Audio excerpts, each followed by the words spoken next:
goldmine.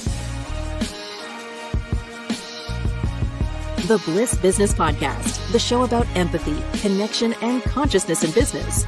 Today's episode is brought to you by Zero Company, your paid search, social media, and programmatic ad experts. So yeah, Mike got interrupted. I think we were all talking property taxes. And Mike, do you want to continue that conversation, or should we save that for later? I really don't think property taxes is in line with our show. Welcome back to the Bliss Business Podcast, everyone, where we explore how empathy, connection, and purpose transform business from the inside out. I'm Stephen Sakach, joined again by Mike Liwski, who's been gallivanting around the world recently. According to Edelman's Trust Barometer, 81% of consumers say they need to trust a brand before making a purchase decision. Trust and connection are built not just through products and services, but through consistent communication and authentic leadership and storytelling. So today, we explore how businesses can build lasting relationships by leaning into connection and strategic storytelling. Mike, introduce our special guest today. Oh, I'm super excited. Today on our show, for our listeners and our followers, you'll have the privilege of listening to Howard Waterman. For those of you who are familiar with Howard, he's the founder and the CEO of the Waterman Group. Howard's also an influential communications strategist. He's an award-winning board advisor with 2 decades of experience at top U.S. brands like Verizon, the Moody's Corporation, and a number of tech startups that he has helped out. So he's also recognized for building thought leadership campaigns, as well as crisis communication strategies, and working on brand reputation initiatives. And through all of that work, he's helped organizations really to be able to scale. And then more importantly, in line with the themes of our show, is to really lead with authenticity, which we know is critical to building trust. So Howard, with that, welcome to the show. We're so happy to have you. It's my pleasure. Thanks for having me. Looking forward to the conversation today. Maybe to help just get us started, with a little bit of a softball, can you just maybe share a little bit when it comes to your career in communications? How was how is it shaped, I guess, in the sense of, with your belief on the importance of building community and creating connection in business? Well, communications is fundamentally about building trust and relationships, right? And so for me, it started as a journalist. I was fortunate enough to start my broadcast career at 19 years old. I was still in college, and I got a job at 1010 Wins, which is an all-news station in New York City. And working those 4 a.m. shifts was a lot of fun, but I was just thrilled to do it. It was an entry-level job.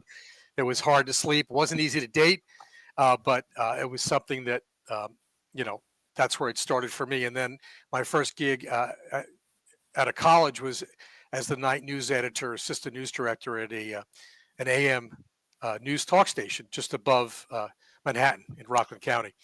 And so sharing news that what we believe with our audience, and we obviously had county residents, businesses, legislators, was ultimately designed to build community and connection with those 3:35 newscasts every morning and throughout the day. And then at Verizon, I learned firsthand how reliable communications plays such a key role. So, the global network and technology team, I'm sure they still are, but have been so amazingly dedicated to building the best network, as I'm sure their competitors are. But I raised that because when you think about it, when you want to use your cell phone, we use it a lot for texting and other things. But if there's an emergency, the call's got to go through. And just looking today, 657,000 calls are made every day to 911. 80% are on a wireless network. So those calls have to get through, So that's a couple of examples. And let's face it, when people are seen and heard and are valued, they could become not a part of community. They could become more of a part of community than even your customer base. So good stuff there. Yeah, for sure. I mean, key points, right? When it comes to communication, that's the intent. And at the end, being able to build community is critical. Howard's giving me flashbacks to my early journalism days of the low pay and bad hours that we had to slog to. You have to love the work, people. That's for sure. Hey, so Howard, you've worked with, as Mike mentioned, some global brands and startups alike. So how does storytelling play a role in building authentic connections with customers and, the investors and employees, the whole group of stakeholders in any sort of business? Stephen, stories humanize brands, right? And CEOs and leaders that bridge the gap between what a company does and, why it matters. So, one of the most important things to all communications is to know your audience. And that's that's a lesson I learned early on, which I can tell you about in a second. But for effective storytelling, you need to know who you're communicating with, right? So you can craft the message that'll be most successful. So getting back to that unfortunate story that I wanted to tell, where I really learned know your audience for the first time. Go back to that all news station I mentioned where I worked at. I think it was 1875 is when I started, give or take. I was living in Brooklyn and I was commuting, which was also fun. It was a nice little commute. Sometimes you say, hey, it's a 7:00 newscast at 7:10. Traffic was brutal. The point is this: I was living in Brooklyn, and my boss gave me a story. I said, "Hey, there was a murder in the county. We have the DA on tape. Make sure you get this news on the air in the morning." And my job is to put as many stories on the desk for the morning crew as we could, because 3:35 minute newscasts in the morning is a lot, right? So I said, "Sure, you got it." She left, and I started doing my thing. And I said to myself, I'm not sure this is really news. I mean, I live in Brooklyn, as I mentioned. Murders happen all the time. Why is this news? And I did not put it on the air. So I don't tell this story to brag about it, obviously. I'm not proud at all. I'm just telling you, I was 21. I was learning, and I realized that valuable lesson of, A, listen to your boss, but also know your audience. The example here is an affluent bedroom community to Manhattan. Murder is news. So I learned that lesson, and it's still resonates today. It's a good reminder, right? And I think for those of us deep into our careers, have learned some of those lessons the hard way too. So I can definitely relate. Now, with regards to maybe, I'm sure you've got loads of examples, Howard, but I'm curious if there was a time, for example, that a communication strategy that you helped develop maybe really shifted the way that a company was perceived, right? We talked about brands a little bit earlier in the intro. So maybe if you can share, one or, a couple examples of really where the communication strategy created that shift in perception and then, built a deeper connection. Sure. I have two examples. One is on the customer side, and another is how we built a stronger connection with employees. These are both examples from Verizon, where I spent more than 2 decades. It was a great career. Loved every minute of it. The first example is something that many people, maybe younger audience, may not realize, but I assume we'll all remember that there was a time when if you're a cell phone customer and you wanted to switch carriers, you couldn't take your number. I know now you think that's blasphemous, but at the time, I won't say how many years ago, you couldn't do it. And the industry was dead set against it. And then the executive team said, you know what? This is the right thing to do. We should do it. And let's lead the industry. Let's get this done. And by the way, we also think it'll be good for us. And so it got done. It took a while on the back end to make sure it would work. But so the communication strategy was to be very aggressive in announcing this. And I remember I spent 14 hours that first day, excuse me, with my boss at one of the stores. And we had CNBC Live all day and CNN. And we were on, they went on the air. I can't even tell you how many times. And we told the story of, here's what we're doing, here's why. And one of the memories was, hey, it's live TV, right? So I'm being interviewed on CNN FN at the time, which is no longer around, but the reporter was 6'10". I'm 5'10", wet. Okay. And I'm looking up, my neck hurts. And he says, well, why are so many people coming in here? And I said, well, because Verizon is the best, most reliable network. We're live. So that was an example where It was the right thing to do for the business. It created a much better connection with customers. And by the way, at the time, for every one customer Verizon lost, they gained 20. Wow. So it worked out okay. Yeah, The other example, doing the right thing. You do the right thing, and sometimes it works out for the business. Right. There was a lot of internal discussions and concerns, but got it done. The second one is way more personal to me. And so this is about the employee piece that I mentioned earlier. So unfortunately, there was a time where one of our colleagues in a call center, she was 24 years old. She was killed in a domestic violence incident. Mhm. Catastrophic for all the obvious reasons by her boyfriend. Turns out she had a 1-year-old and a 3-year-old. Oh, gosh. So, you can imagine just how brutal it was for her, obviously for her family, her colleagues. And so at the time, my kids were younger and I was really focused on saving for their college, right? And I thought, what if we take $10,000 from our budget where we give domestic violence shelters money? That was one of the things that we did, to do the right thing. What if we give it to the family and start a college fund for the 1-year-old and 3-year-old? And I shared that idea with, the executive team, and they said, do it. And we did it. So that's an example where we shared that with, obviously, the call center and her colleagues. And I really believe we built the deeper connection with that employee base. It was the right thing to do. And I'd do it 100 times again if I could. Yeah, I think really when you do something like that, it's the right thing to do. Like you've mentioned, even in both these stories, that's really when that authenticity about who you are or who you can be really shines, right? Because it's a story that people resonate with, right? It's not it's particularly in that scenario, it's not the corporate business as usual kind of thing. It's just this stop and pause and be human. How do you identify like those human elements in corporate narratives, and why is that so important to building trust? The element's critical, right? Mm-hmm. Employees want to believe their company's doing the right thing. We've seen many examples of that over the last few years. And to help other people, investors, suppliers, regulators, they all want to see that, right? It's part of your differentiation process. So I like to ask, who are you serving? Who's your target audience? What problem are you solving? Right? How does it improve someone else's life? And the human element, lies in impact. It's not features or metric, but it's in the impact. Yeah, I like that. Like, how are you in service to someone else? This is often like a topic that we bring up with people because that gets to maybe their higher purpose in a way, and it just becomes a more authentic story. Gen Z, they were born on the internet pretty much, right? They are online savvy and they can kind of sniff out if something's not authentic, very savvy.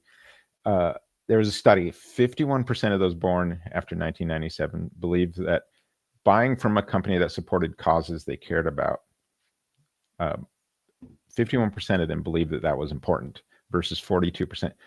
I think more and more they're becoming cause-oriented, the younger generation. Is this becoming a tricky area to navigate? And how can you do it? You have to be authentic in order to pull this off.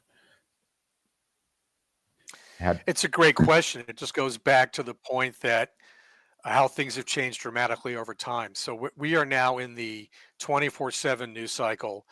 To your point, the internet, 24-hour cable news, everyone's got 350 million people have this. There's no escape, right? And you just need to understand that. And so really, the PR function is 24/7. I mean, can you believe there was a time, and it's been a while ago, that some companies would mail news releases? Think about that for a second. Ugh. You mailed a news release. What? Oh yeah. I mean, so I again, it's not recently, but so the importance of telling a story, having a narrative, making sure you're controlling your own narrative, because if not, someone else will, right? And it makes responding to a crisis all the more challenging. It makes day-to-day work all the more challenging when you not only have to monitor media obviously, but social media, Reddit and all these other websites, in addition to, X, et cetera. So it makes things challenging.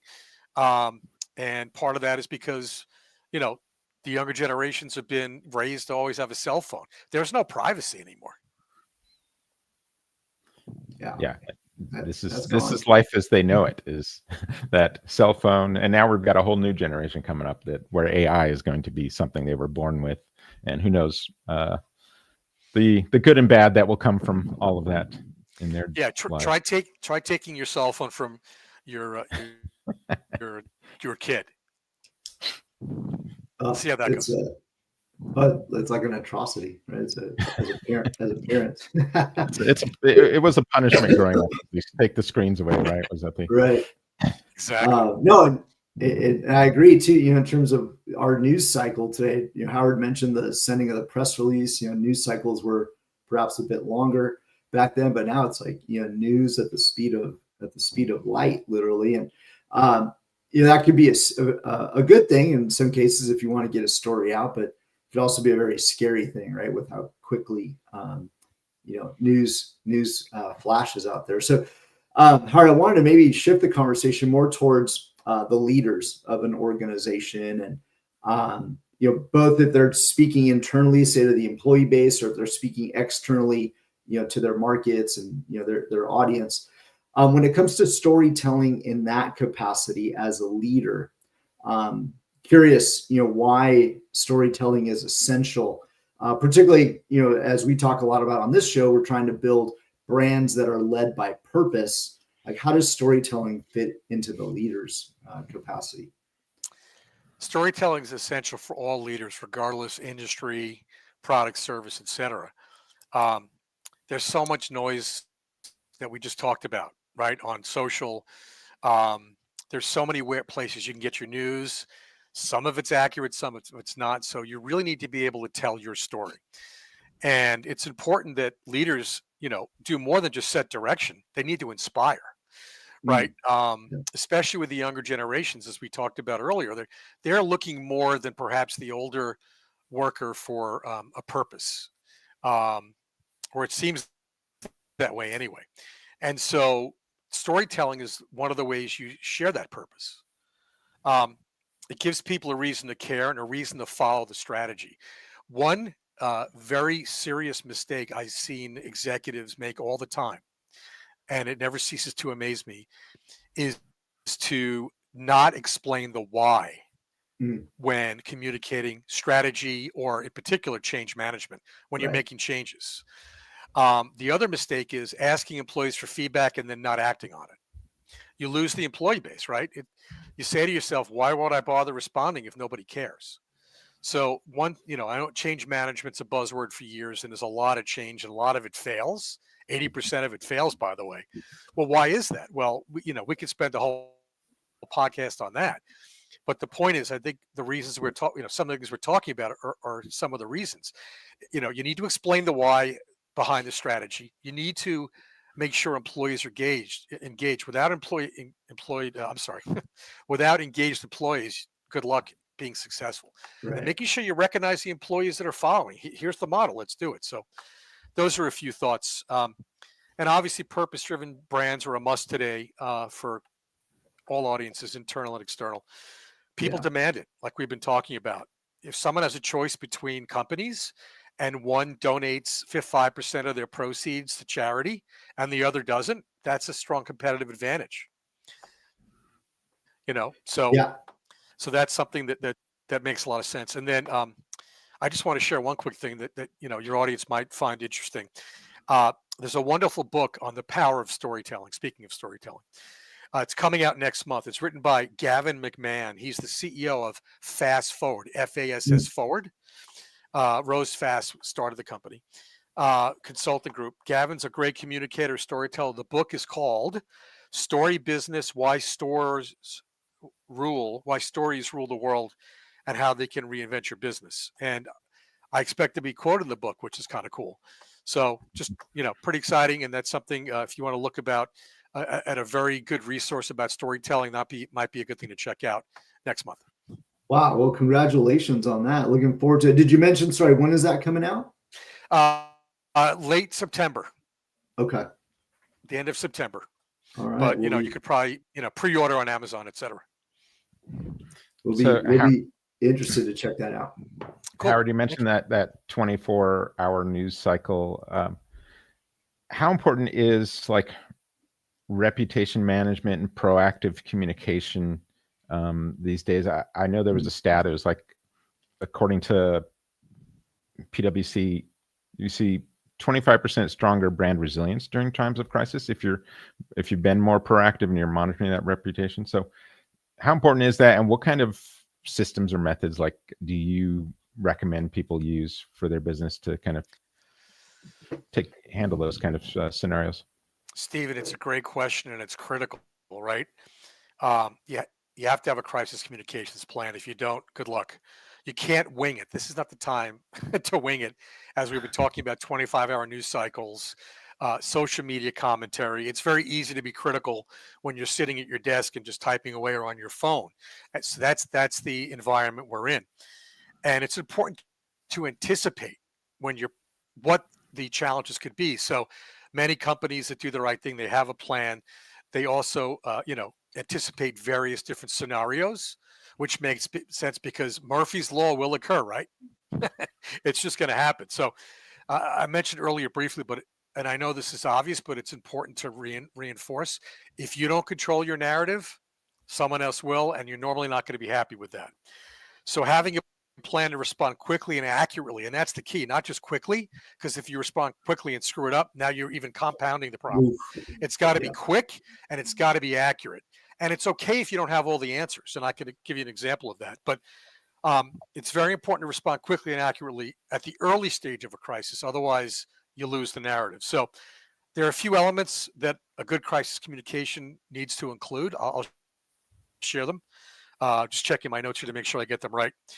Assigning internal roles for crisis communications response, legal, HR, key stakeholders, etc. So when having some pre-approved, written and approved messaging makes sense, and then you could add on specificity depending upon the crisis. Doing crisis response exercises, it's like everything else, it's a muscle. So practicing is important. Last year, one of the former CEOs I've worked with over time, he was the CEO of a fiber company, and it was a new company, well-funded startup.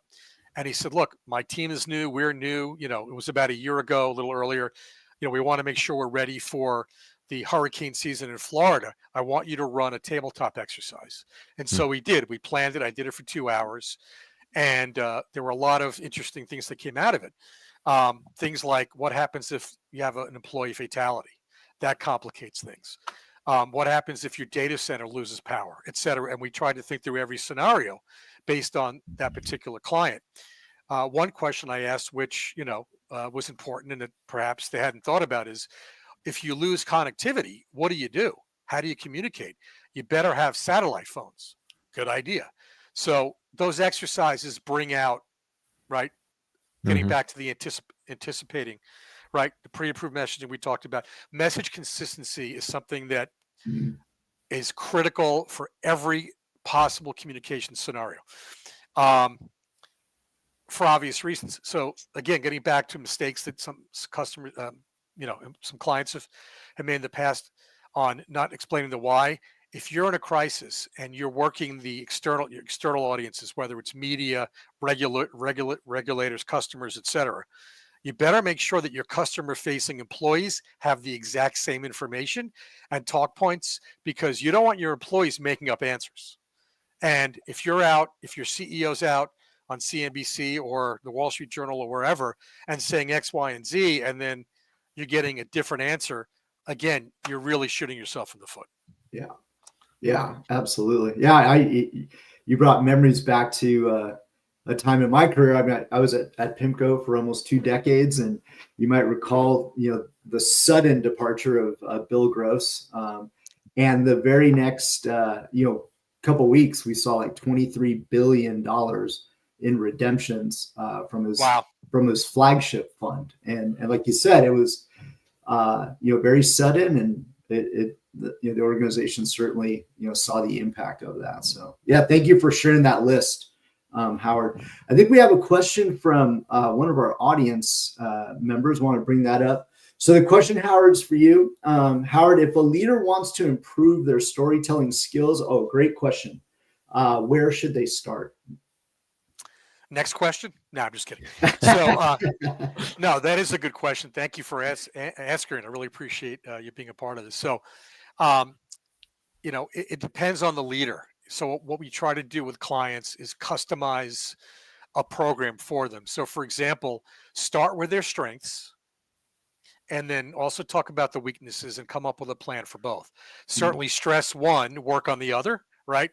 And so for example, if the leader is good at speaking in front of large audiences, that's good to know. If they're better with smaller crowds, you start there, and baby steps would be an important thing to do here. So in that scenario, start with the smaller groups and work your way to the bigger groups. And so it's really about what are they passionate about and combining that with the business objectives and the empathy and the bliss elements that we've talked about. That's a good place to start. Perfect. Yeah. And I think, as much as they can, I love the balance, the component of the balance that you mentioned there, right? Sort of can't be all strength. It humanizes too. I feel when organizations do that and talk a little bit about the weaknesses and what they're going to do about it, it definitely creates much more of a connection. In fact, maybe Howard, if we could talk a little bit more about the quality of empathy. So leaders, they want to ensure that their teams are aligned, that the organization is aligned, so that the market understands them with clarity. I'm curious in terms of, how can a leader ensure, one, that they have that sort of clarity, but that two, the one thing that we talk a lot about on this show is the component of empathy, particularly under pressure. So how would you suggest that leaders can do that?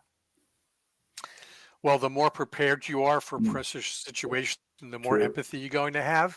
And I know that sounds obvious, but preparation is the key, certainly in the crisis communications point of view. In terms of your question, Michael, it's a good one. I think that's an example of where, I've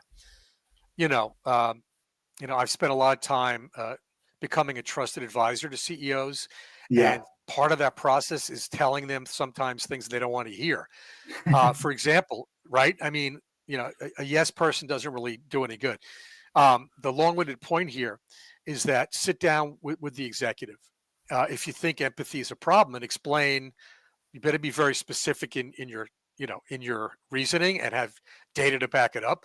But to say potentially, look, you're really good at this, but what I'm seeing is a perceived lack of empathy. I'm hearing that from employees. I'm hearing that from your direct reports. Here are some suggestions on how you work on it. I found if you just say to the executive, what do you want to do? Waste of time. They're so busy, right? What you need to do is go and say, here's what I found. Here's the data to back it up. Here are some recommendations and options. What do you think? Now you're making it easy for them. You're showing your value, and then you go from there. Yeah. Yeah, absolutely. I think, and maybe applying that even to brands, one organization that, we're all very familiar with is Microsoft, right? Through our lifetime. And, it was led a certain way when Bill Gates was there. But now you look at, Satya Nadella, just really like the empathy with which he communicates. I think it's really even helped humanize, Microsoft as a company versus this massive behemoth. So I think you're totally right, about that preparation and having really good advisors in order to be able to build that connection. So yeah, great points, Howard. Thank you. So yeah, one of the things we love talking about purpose. We think it's key, to every organization. Howard, as you mentioned, right, the why. And so I love to in this segment of the show, or component part of the show, is to really talk about purpose. And so, and the reason being, right, is it's important, but as well, we've found that the organizations that have a strong sense of purpose, in the end, it's been reported that they experience about 30% higher innovation from their organization, higher employee engagement, and even faster growth. than their competitors. So, Howard, can you maybe help us, understand when it comes to integrating purpose into the communication strategy? How do you do that, and then why is it also, in your view, such a powerful driver of trust? I would argue purpose should guide decisions, right? I think Strategy. That's a great one of our quote guests, right there. Lynn Christian said, one of our guests, she said, "You'll know your hell yes and your hell no if you really got a very good defined purpose." You're right, and not every company has one, right? And it's something that you need to really think strongly about. But really, purpose should guide decisions, shape your narrative, show up in your tone, timing, tactics, all those things. And when I work with the executives, we build communications plans around business objectives, strategic direction, and a critical question we ask every client is, what do you stand for, and are we demonstrating that consistently? And that generates, as you'd imagine, a lot of interesting dialogue, some of which sometimes is a little surprising where it goes. So purpose-driven communications, it helps teams stay aligned, I would argue, and feel connected to something bigger than just a product or service, right? And that's where the storytelling comes in. I think a great example of purpose-driven approach, one recent client was providing solutions that can help solve a national security crisis. That's a pretty good purpose, right? It's the entire country's involved with that. And so, in this case, they're looking to do a critical backup to GPS. Should GPS go down? That's a whole other conversation. One guest you've had on recently was Shou-Chen Zhang. I think we talked about that before we went on. He runs AI2030.org, and they're looking to harness the transformational power of AI, right, for good, responsible and good use. And we all know that, the upside is huge, but the downside can be pretty scary too. That's a pretty good purpose. So those are just some examples of purpose-driven, but I hope that answers the question. Yeah, and I think what we see too with those purpose is when we go back to that authenticity, once you really have that just so well defined, you're going to be able to tell those stories much more authentically, right? And this is what's going to resonate. So you've got, like that, we talked about Gen Z just being so skeptical, of corporate speak and stuff like that. But if you really do have that purpose really honed in, and you're aligned with that from, like you said, top to bottom, that's where that authenticity really rings true. Howard, so you've worked with some top executives. What leadership traits do you see in those who can build that kind of authentic community and connection? Some come to mind to the question, Steve. And clarity, they know who they are. Courage and focus, they lead with transparency. The ability to connect with people on a very personal level is very important. And they have the ability to tell a compelling story. They get the importance of being a good communicator because it's not easy. It's a skill, right? It's just like leadership. It's a skill that has to be developed. There was, I have an example where there was one longtime CEO that I work with. He was notorious for focusing on a couple of things, and he was dead on. Focus on the fundamentals was his big focus point. And he would talk about it till he was blue in the face, and he would encourage his senior leaders. He would take verbatim, when you get tired of talking about it, talk about it some more. And so message consistency is very important. Reinforcement of that message. Some would argue it's redundant. I think we've all seen stats where 90% of what you just talked about after a Zoom meeting goes away. So with that in mind, 90%, like, wow. So the things that are priorities, you better communicate early and often, and message consistency with all of your various stakeholders is very important. I think one of our guests described putting the cult in culture was the way he described that. You really have to, because from leadership, it's going to trickle down, and maybe we get watered down over as the message spreads. So you really just have to double down, triple down, quadruple down sometimes in that. You're right. I'm back. All right. So Howard, in the intro, we mentioned some of the work that you've done with tech startups, and many in our audience, are entrepreneurs, starting their own tech companies. So I'm maybe speaking to that group. What advice would you give to the startups trying to build, number one, a strong reputation, and then you're really having to do it, I guess, in the sense from the ground up? Yeah, I have to tell you, it's been something that's been a lot of fun for me to be on boards of startups. It's been fascinating and leveraging my years of experience to help. So that's a purpose for me. I suggest you start from day one. A lot of founders are so busy with a lot of things that they kind of think about, kind of a PR plan, it's not on the top of their mind. And I think that's a mistake. Right. What I like to do to share, my typical advice to startups is, and it probably seems elemental, but let me talk you through it. It's the right message, the right audience at the right time.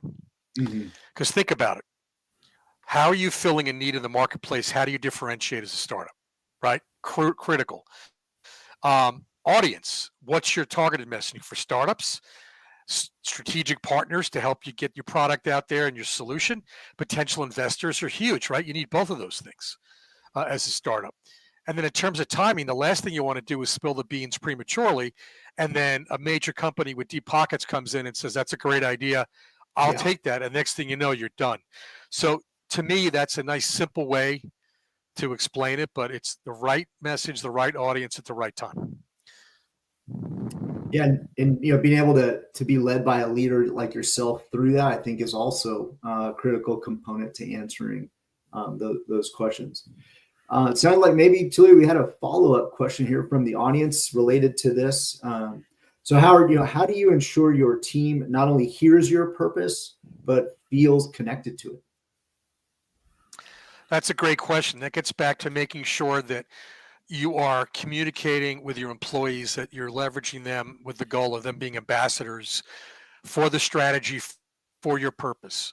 And so there are ways to do that. There are, one-on-ones, make sure that you're discussing with them, ask them for feedback, right? You can use surveys, but the reality is people are skeptical on surveys. You're told it's confidential. People wonder, but it's making sure you talk about it all the time. And not only that, but you have to show some results to your purpose. Not just my purpose is this. Excuse me. Sorry. My purpose is X.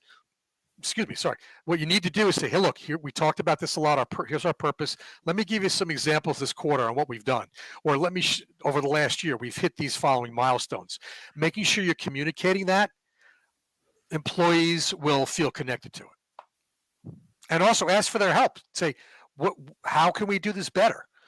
People want to help. And then by getting, if they have skin in the game, they're going to be connected to it. Right, for sure. Yeah, that's great. I think that last point is so key, right? And you don't want to miss that. You want to have that closed loop for sure. Yeah, and if you want them to get involved, I mean, giving them some ownership in it, really. Yeah, ownership's critical.